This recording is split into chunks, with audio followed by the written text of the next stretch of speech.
Right. ఎక్కడ చూసినా కూడా శివాజీ వ్యాఖ్యలు ఒక ఎత్తు అయితే, మరోపక్క అనసూయ చేసిన వ్యాఖ్యలు అండ్ లేటెస్ట్గా నాన్వేష చేసిన వ్యాఖ్యలు. ఇక్కడ ముఖ్యంగా ఆడవాళ్ళ బట్టలు సరిగ్గా వేసుకోండి అని అంటే కొంతమంది ఆడవాళ్ళకి నచ్చని పరిస్థితి కనిపిస్తోంది. మీరెవరు మమ్మల్ని చెప్పడానికి, ఇది మా స్వాతంత్రం, ఇది నా బాడీ, నా రూల్స్, నాకు నచ్చినట్టు నేను తిరుగుతాను, మీరెవరు మమ్మల్ని క్వశ్చన్ చేయడానికి అన్న ఈ హ్యాష్ ట్యాగ్లతోని మొత్తం సోషల్ మీడియాలో ఏ విధంగా వైరల్ అవుతుందో మనం చూస్తున్నాం. సో దీని గురించి మాట్లాడితే వాళ్ళు మనతో పాటు మదర్ ఫౌండేషన్ చైర్పర్సన్ సంధ్యారెడ్డి గారు ఉన్నారు. మ్యామ్ నమస్తే. రైట్. నా బాడీ నా ఇష్టం, మీకు చూసే అర్హత లేదు. ఒక ఇంటర్వ్యూలో మాట్లాడడం జరిగింది, నేను నగ్నంగా వెళ్ళిన అన్న తమ్ముడు వేరే వ్యక్తి ఎవరున్నా నన్ను వేరే భావనతో చూడకూడదు, మీరు ఒక చెల్లిలానో లేకపోతే ఒక స్త్రీమూర్తిగానో మీరు చూడాలి తప్ప, నేను నగ్నంగా నిల్చున్నా మీరు అట్లా మీ చూపు అన్నది చెడిపోకుండా ఉండాలి అంటే అక్కడ మీ చూపు తప్పు, విప్పుకొని తిరగడం నా తప్పు కాదు అన్నట్టు చేసిన వ్యాఖ్యలు ఏవైతే ఉన్నారో అసలు ముఖ్యంగా దీన్ని మనం ఎలా తీసుకోవాలి? ఇవాళ నాన్వేషన్ చేసిన ఆ యాక్షన్స్, ఆయన మాట్లాడిన మాటలు, ఇవాళ సారీ చెప్తే మొత్తం అయిపోయినట్టేనా?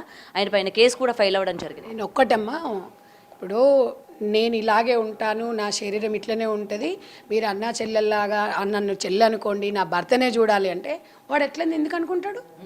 వాడేమని కొద్దిసేపు మర్దలు అనుకుంటాడు, కొద్దిసేపు ప్రియురాలు అనుకుంటాడు, అది వాడిష్టం.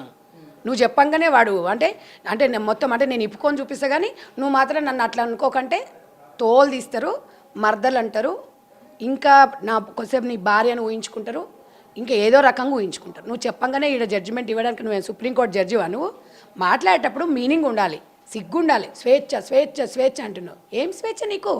అంటే స్వేచ్ఛ అనేది అందులో కదమ్మా, స్వేచ్ఛ అనేది ఒక మగవాడితో సమానంగా ఆడది ఎదగాలి, అప్పుడు స్వేచ్ఛ. నీ కాళ్ళ మీద నువ్వు నిలబడు, నీకు ఇష్టమున్న తిండి తిను, నీకు ఇష్టమున్నట్టు పెళ్లి చేసుకో, నీకు ఇష్టమున్నది ఏదైనా చేసుకో, కానీ స్వేచ్ఛ అనేది మన భారతదేశంలో ఇంకా అంత స్థాయికి ఎదగలేదు. నువ్వంటే ఇప్పుకొని తిరిగినా నీకు నష్టం జరగదు, కానీ అందరు మధ్యతరగతి కుటుంబస్తులు ఉంటారు చాలామంది. స్వేచ్ఛ అంటే ఎట్లా స్వేచ్ఛనే? నీకు ఒక విషయం తెలుసా, ఇవాళ చనిపోయినాక కూడా ఒక డెడ్ బాడీని మగవాళ్ళ విషయంలో ఆచరణ అక్కడ లేకపోయినా ఆడవాళ్ళను చనిపోయిన శవాన్ని కూడా కనీసం ఒక పాట్ కూడా కనపడొద్దు అనే విధంగా మన భారతదేశ సంస్కృతి సాంప్రదాయం. అలాంటి సాంప్రదాయంలో నువ్వెట్లా పుట్టావు? నిజంగా నువ్వు ఒక సాంప్రదాయమైన కుటుంబంలోకి వెళ్ళి వచ్చినావు, నువ్వు ఎట్లా మారిపోయినావో నాకు అర్థం కాదు. ఒక విషయం అమ్మా, ఇవాళ మన ఇంట్లో గోల్డ్, బంగారం, డబ్బులు ఎన్నో ఉంటాయి మన దగ్గర, మనం ఇంట్లో భద్రంగా తాళం వేసుకొని వస్తాం. దేనికి వేసుకొని వస్తామండి? అవి జాగ్రత్తగా ఉండాలని. దాంట్లో కోసం మీరు అంత జాగ్రత్తగా తాళాలు వేసుకొని వస్తున్నప్పుడు నీ శరీరంలో భాగాలను నువ్వు భద్రపరచుకునే అది నీకు లేదా అని ఇలా సభ్య సమాజం నుంచి నేను ఒక సంధ్యారెడ్డిగా, ఒక మహిళలకు ఒక అక్కగా చెల్లగా నేను ఎలా అడుగుతున్నా అంటే, ఒక డబ్బుకున్న విలువ, ఒక సొమ్ములకున్న విలువ ఒక మహిళకు ఉన్న ఒక అవయవాల మీద లేదా అంటే, నీ అవయవాలు ఎట్లా పడితే అట్లా గాలికి వదిలేస్తావా అంటే, నేను ఇట్లా ఇప్పుకొనే తిరుగుతాను, నేను ఇలాగే చేస్తాను. ఏంటి ప్రైవేసీయా? ఏం ప్రైవేసీ అమ్మా? ఇప్పుడు ఆమె వాళ్ళ భర్తతో ప్రైవేసీగా ఉందంట, భర్తతో ప్రైవేసీగా ఉన్నప్పుడు ఇన్స్టాలో పెట్టొద్దు. ఇప్పుడు ఇన్స్టాలో ఇప్పుడు ఇది పెట్టకపోతే ఎట్లొచ్చింది మేడం? ఇది మీరు ఒక మాట, మీరు ఇప్పుడు ఇది ఒకటి ఉంది, మీరు ఒకసారి చూడండి. ఇది ఇప్పుడు ఆమె వెకేషన్కి వెళ్ళేసి ఆమె ఈ రకంగా ఆమె దగ్గర సిగ్నల్స్ వస్తలేనట్టున్నాయి అసలు ఘోరంగా. ఒక్క నిమిషం, ఇగో ఇక్కడ చూడండి, ఇగో ఈ డ్రెస్సు ఇక్కడ ఓపెన్ కావట్లేదు. అసలు ఎంత ఘోరంగా అంటే, మరి అవి నాకు తెలిసి డిలీట్ చేశారా ఏందో నాకు తెలీదు, నిన్నటి వరకు మాత్రం ఫుల్గా ఉండే. మరి మీరు ఒక ప్రైవేసీగా ఉన్నప్పుడు పబ్లిక్లోకి ఎట్లొచ్చినాయి అవి? నీకంత ఉంటే నువ్వు వచ్చేసి ఇక్కడ పంజగుట్ట సెంటర్లో పెట్టు బోర్డులు, అప్పుడు తెలుస్తుంది ప్రజలలో. మగపోరలకు మీకు ఇంకో విషయం అమ్మా, మగవాళ్ళకి హార్మోన్ ఇన్బ్యాలెన్స్ అనేది కంట్రోల్లో ఉండదు. ఇప్పుడు నువ్వు అక్క అనుకో అంటే, అక్క తమ్ముడు ముందల అట్లే ఉంటారా? తమ్ముడు ముందల నా తమ్ముడే కదా అని చెప్పేసి అట్లా ఉంటే ఊరుకుంటాడా తమ్ముడు? ఎందుకు ఊరుకుంటారు? దానికి సిగ్గు కొంచెం శరమన ఉండాలి మాట్లాడేటప్పుడు. స్వయాన ఇద్దరు బాబులు అనసూయకి, ఇది గాడిదలో ఎదిగింది నేను అన్నది, కానీ దానికి మైండ్ ఎదగలే. పెద్ద కొడుకు ఆల్రెడీ అడిగాడంట, mummy your dress is not good అన్నాడంట. అన్నప్పుడు ఏ స్టూపిడ్ అన్నదంట కొడుకుని. అంటే నీ కన్న కొడుక్కి నువ్వు వేసుకునే డ్రెస్ నచ్చలేదు అంటే సమాజంలో ఎట్లా నీ డ్రెస్ని ఎట్లా యాక్సెప్ట్ చేస్తారు? ఎందుకు నీకు డ్రెస్లోనే ఉందా స్వేచ్ఛ? స్వేచ్ఛ అంటే కాదు, ఒక ఆడదాని గురించి చెప్పాలి అంటే అసలు ఈ తరం సరిపోదు. ఒక అమ్మగా, ఒక తల్లిగా, ఒక నానమ్మగా, ఒక అమ్మమ్మలాగా ఎన్నో పాత్రలు వహిస్తుంది. ఆడబిడ్డకున్న స్వేచ్ఛ స్వేచ్ఛ అంటే బట్టలు వేసుకొని బజార్లో తిరగంగానే కాదు, దానికి ఇంకా నువ్వు వచ్చి ఇంకా మరీ చెప్తున్నావు. ఇంకొకటి నేను ఒకటి, శివాజీ తమ్ముడు ఏం చెప్పాడు, ఆడవాళ్ళు పద్ధతిగా ఉండమన్నాడు. ఇప్పుడు కురుక్షేత్ర యుద్ధంలో ద్రౌపది చీరను ఇప్పినప్పుడు యుద్ధాలు జరిగినాయి. ఇప్పుడు అట్లా కాదు, ఆడవాళ్ళని నిండు కప్పుకోండి అని మగవాళ్ళు చెప్పేసరికి యుద్ధాలు జరుగుతున్నాయి ఇక్కడ. అంటే ఇదే కదా అసలు ఏంది, ఏ ఇన్స్టా చూసినా, ఏ ఫేస్బుక్ చూసినా, ఏది చూసినా నిండుగా బట్టలు కప్పుకోమనేది మాత్రమే వస్తుంది ఇక్కడ. అంటే ఇది ఎంతవరకు అనేది ఒకసారి మనం ఆలోచించాలి. ఒకటమ్మా, నేనైతే ఒకటి చెప్పదలుచుకున్నా, మనం ఎంత ఎత్తుకెదిగినా మనం అంతా ఒదిగి ఉండాలి. ఇవాళ అమెరికాకు మనం వెళ్ళామనుకో, శారీలో పోతే ఆర్ యు ఇండియన్ అంటారు, అవునా?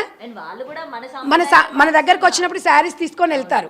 ఆ సాంప్రదాయం తరాలు మారినా ఇదే సాంప్రదాయం ఉండాలి. మనకి ఎన్ని యుగాలు మారినా అంటుంది. మనం ఎక్కడున్నామండి, 25లో ఉన్నామండి అలా అంటుంది. తోట తీస్తారు, ఇంకొకసారి అన్నావనుకో దౌడలు వలగొడతారు. నువ్వు అట్లాంటి మాటలు మాట్లాడినావంటే నీలాంటి వల్ల ఇవాళ చిన్నపిల్లల మీద అత్యాచారాలు ఎందుకు జరుగుతున్నాయి? డ్రెస్సింగ్లో వాళ్ళు డ్రెస్ బాగానే ఉంటుంది కదా, 80 ఏళ్ళ ముసలమ్మ మీద లేదా అని అడుగుతున్నారండి. అయితే దానికి వీళ్ళందరికీ కూడా నేను ఒకటి సమాధానం చెప్తున్నా. అనసూయ ఉంది. అనసూయ నిన్న నుంచి అవన్నీ అన్ని వీడియోస్ అన్నీ మరి డిలీట్ చేసినట్టున్నారమ్మా. నేనైతే సేవ్ చేసుకున్నా మరి అవి రావట్లేదు. ఇదొకటి. ఇంకా మీ దగ్గర ఎందుకంటమ్మా అసలు కొన్ని సమాజానికి తెలవాలి. ఏదో మనమేదో చెప్తున్నట్టుగా మనమేదో చేస్తున్నట్టుగా ఉంటుంది. ఇది ఒక్కసారి చూడండి అమ్మా. ఇది అసలు మీ దాంట్లో రావట్లేదు. ఒకటి జబర్దస్త్ దాంట్లో ఒకటి ఉంటే చూపించండి మేడం. అది నేను ఎందుకంటే అది ఓపెన్ కావట్లేదు. దాంట్లో ఏం చెప్పింది, మందు చూస్తే కిక్ అంటే మందు కాదు, అనసూయని చూస్తే కిక్కు రాదా అంటది. అనసూయ మీకు ఆ వీడియోస్ పెడతాను. అంటే అన్నదమ్ముళ్ళు అనుకోమన్నది. మరి అన్నదమ్ముళ్ళకి ఎట్లా కిక్ వస్తుందమ్మా ఒకసారి మీరు చెప్పండి. అంటే ఇంత ఘోరంగా ఇలాంటి సమాజంలో ఉన్నామా మనం అనిపిస్తుంది ఒక్కొక్కసారి. అసలు జబర్దస్త్ అంటేనే ఒక గలీజు వేదిక అది. అండ్ మేడం ఇంకొకటి, విమెన్ని ఆబ్జెక్టిఫై చేస్తూ ఉన్నారు, ఆబ్జెక్టిఫై చేస్తున్నట్టు మాట్లాడుతూ ఉన్నారు అని అన్నారు. మరి సో కాల్డ్ షోస్లోని ఆడవాళ్ళపైన డబుల్ మీనింగ్ డైలాగులు, డబుల్ మీనింగ్ చేస్తున్నారు. అక్కడ ఆబ్జెక్టిఫై నేను అదే చెప్తున్నా. సెన్సార్ బోర్డు ఎక్కడ పోయింది? ఇక్కడ మహిళా కమిషనర్ గారు కూడా సుమోటోగా తీసుకున్నారు నిన్న మన శివాజీ గారు అన్నప్పుడు. ఓకే, మీకు హ్యాండ్సప్ చెప్తున్నాం. కానీ మరి ఎట్ ద సేమ్ టైం మరి ఇదే బట్టలు వేసుకొని మగవాళ్ళని రెచ్చగొడుతున్నప్పుడు మహిళా కమిషనర్ గారు ఎందుకు అనసూయని పిలిపించట్లేదు అని పురుష సమాజం అడుగుతుంది. శివాజీ గారిని పిలిచారు, తను మాట్లాడింది 100% రైట్. బట్ 2 వర్డ్స్ మాత్రం దొరలాయి, దానికి సారీ చెప్పాడు.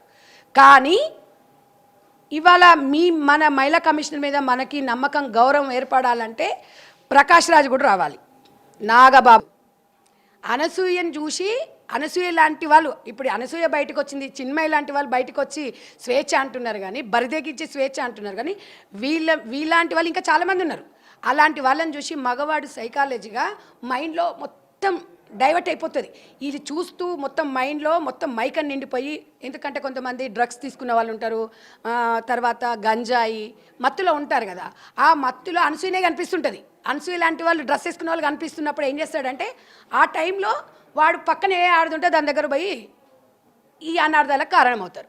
అక్కడ చిన్నపిల్లనా, 80 ఏళ్ళ ముసలామెనా, లేకపోతే ఈమె ఒక పెద్ద గొప్పింటి స్థాయి ఆమెనా, లేకపోతే వయసుతో సంబంధం ఉండదు. వాడు ఇలాంటి డ్రెస్సుల వల్లనే ఇప్పుడు కొన్ని మనం టీవీల ముందు మాట్లాడడం కూడా నాకు కొంచెం ఇష్టం అనిపిస్తలేదు. కొన్ని మూవీస్ కొన్ని అవి మాస్ మసాలా ఏదో అవి చూస్తుంటారు. ఎందుకు చూస్తుంటారండి అంటే ఇలాంటివి మగవాళ్ళ బుద్ధి మార్చుకోవడం కాదు, మగవాడు హార్మోన్ ఇన్బ్యాలెన్సే కారణం. మగవాడి బుద్ధి అంటే మగ బుద్ధి, ఒకరి బుద్ధి అని అందరికి తెలిసిందే. మనం జాగ్రత్తగా ఉండాలి. ఇది నిప్పు అని మనకు తెలుసమ్మా. పోయి అందులో దుంకుతావా నువ్వు? ఏం చేస్తావు నువ్వు? ఒళ్ళు కప్పుకుంటాము, జాగ్రత్తగా ఉంటాము. అది నిప్పే కదంటే నిప్పుతో చెలగట్టే మొత్తం అంటుకుంటావు. నేను అనేది ఏంటంటే ఎంత ఎత్తుకెదిగినా ఇంకొకటి, దాని మొగడంటే దానికి సిగ్గుండాలి. వాని మొగనికి షాపింగ్ కాదట, ఈ డ్రెస్ బాగుంటుంది నువ్వు వేసుకో అంటాడంట. వానికి ఎంత సిగ్గు లేదో మరి. వాడు బయటకు మరి ఆడు ఎట్లా బయటకు వచ్చి మాట్లాడుతున్నాడు, వానికి సిగ్గు శరం ఉండాలి. అరే నీ పెళ్ళాన్ని నువ్వు చూడమంటే మందికి చూపిస్తాంటావేంద్రా? సిగ్గుండదా నీకు? ఏం మాట్లాడుతున్నారా అసలు? ఆడదాని సంపాదనతో అదో బతికేనారా నీది? ఆడదాని సంపాదన సరిపోదారా? 50 కోట్లు ఇల్లు కట్టుకున్నావు. భక్తి ఛానల్ ఉన్నప్పుడు నీ భార్య ఎంత భక్తిగా ఉండే, ముద్దుగా నిండుగా ఉండే.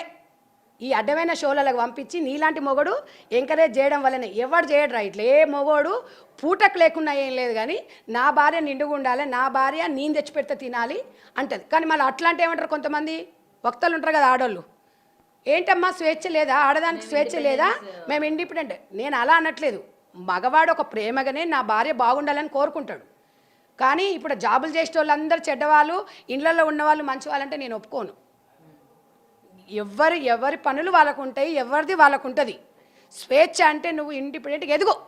నువ్వు ఎంబీబీఎస్ చేస్తావా, నువ్వు బీటెక్ చేస్తావా, విదేశాలకు పోతావా, ఫ్లైట్ నడుపుతావా, బిజినెస్ చేస్తావా, ఏం నేర్చుకుంటావా అనేది అది నీకు స్వేచ్ఛ.